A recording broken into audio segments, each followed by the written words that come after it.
Have you or a loved one experienced pain or have a great need that you're willing to risk everything to get help?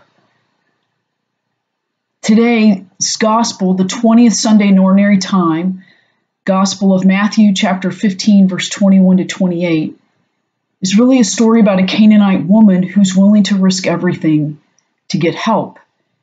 She's a Canaanite woman who's from the region of Phoenicia, in the cities between Tyre and Sidon. At least that's how the gospel begins, where Jesus withdraws to this area. Hopefully you can see this map. This is an early Palestinian country map at the time of Jesus. Most of his ministry took place in the region of Galilee. And it got me thinking, where is Tyre and Sidon? And it's really in between the point I have here with one of these stickies. He withdraws to this place. And then I asked, why is he going there when his ministry and his focus is here, south in Jerusalem? He calls the disciples here, and he says, we have our eyes set and our mindset set on Jerusalem, and he goes here. But in this gospel story, he withdraws. He takes a break and goes to this place, which is Phoenicia. And the Canaanite woman in the gospel is also called the Syrophoenician woman as well. But he goes here to withdraw for a while. Eventually he sets a sight to go to Jerusalem. It just made me think, why did he go there?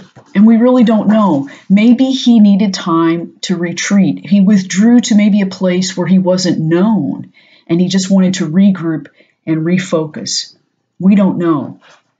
But this woman recognizes him. And she calls out, have pity on me. She says, Son of David. She knows who he is. Have pity on me. My daughter is in need of help. She's being tormented. Please help. And the disciples want to dismiss her, like she's saying, Jesus, she's nagging us. Get rid of her. It's like she's not even part of our house of Israel. Get rid of her.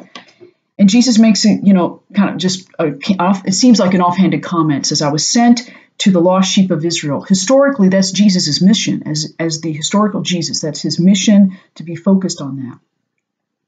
And yet this woman is persistent and almost gets him at his wit by saying, I know that, but please help me, because even it's not right to take food from the children and throw them to the dogs.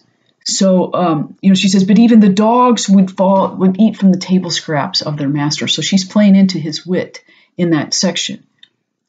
What Jesus recognizes is her great faith, that it takes courage for this woman to speak to him. You also have to understand, at the time of Jesus, this woman would never speak to men in public. She would always be accompanied by a man in public. So for her to be alone automatically tells us she's an outcast. She's been outcast from her society, from her community. And then to speak, it takes an incredible amount of courage. So she's risking everything. It's a matter of life and death for her. And eventually Jesus, in that conversation, Jesus sees her great faith and says, your great faith has healed you, and your daughter will be healed as well. Great faith is the willingness to be humble, in the sense of the root word humility, which means to be rooted in who you are and to know what the desire of your heart is. And that woman is an example in today's gospel. So today, let us be mindful in this week of the courage that it takes for us to be rooted. What is the desire of our heart? What is it that we really want?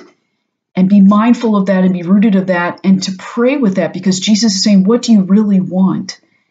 And let us have that courage to risk and be focused on that this week of what we want, and to pray for our loved ones who also may be in need of that as well. So let us have courage and faith, great faith, to ask God for what we really need this day, this week. Amen.